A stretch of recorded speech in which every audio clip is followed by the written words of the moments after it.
La radiale elle se présente comme ça. On a une scie. Là, on a un capot de protection qui descend automatiquement quand je descends la machine.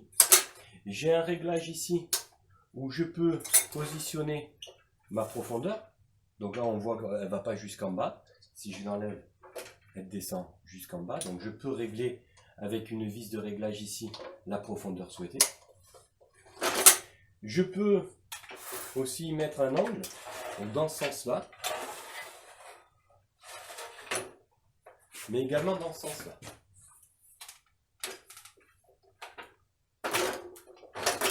Et dans l'autre sens. Quand on va couper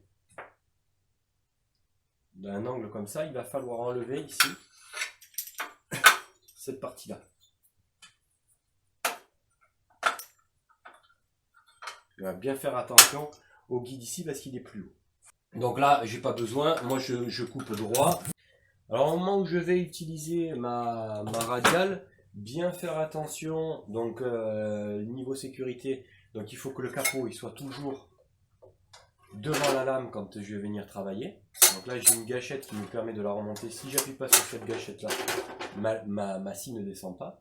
Donc j'appuie sur cette gâchette, là je vais pouvoir descendre. Ne jamais mettre la main dans l'axe, c'est-à-dire si j'ai une pièce de bois à couper, ne jamais appuyer ma main dans l'axe là où descend la lame. Bien se mettre sur le côté. Bien sûr, comme toute machine à l'atelier, je mets mon casque anti-bruit, j'ai mes chaussures de sécurité.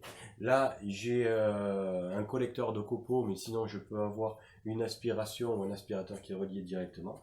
Donc, je vais utiliser maintenant un radial pour couper les lames qui vont me servir pour faire mon étagère basse. Je vais me faire une coupe propre au démarrage. Et après, je vais pouvoir mettre ma cote de 445.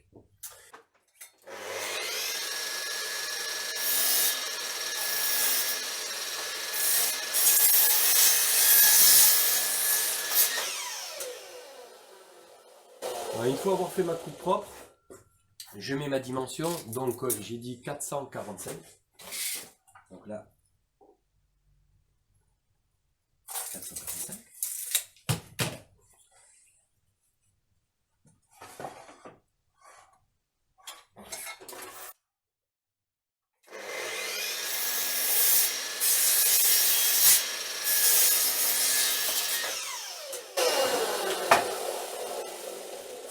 Donc là, j'ai ma première lame pour l'étagère basse. Et je fais ainsi de suite. Il m'en faut 9. Donc je répète l'opération. Je me redonne un coup ici pour faire propre.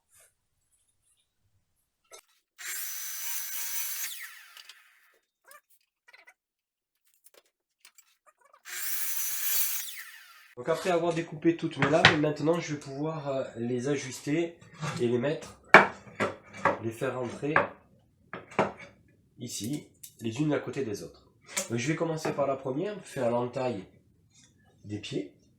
Je vais venir la présenter et ainsi de suite, et puis je vais les mettre toutes au fur et à mesure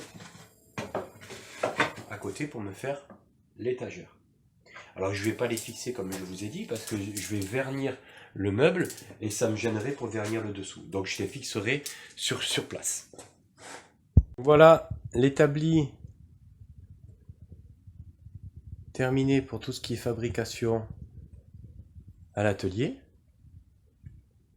Voilà, maintenant il ne me reste plus qu'à le vernir. Donc en partie haute après on se retrouvera avec une façade de ce côté et une façade de l'autre côté. Voilà, j'ai fait mes encoches, les prises de main.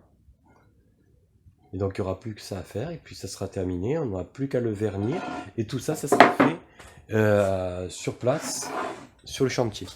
Alors on voit les planches que j'ai mis pour faire l'étagère du bas.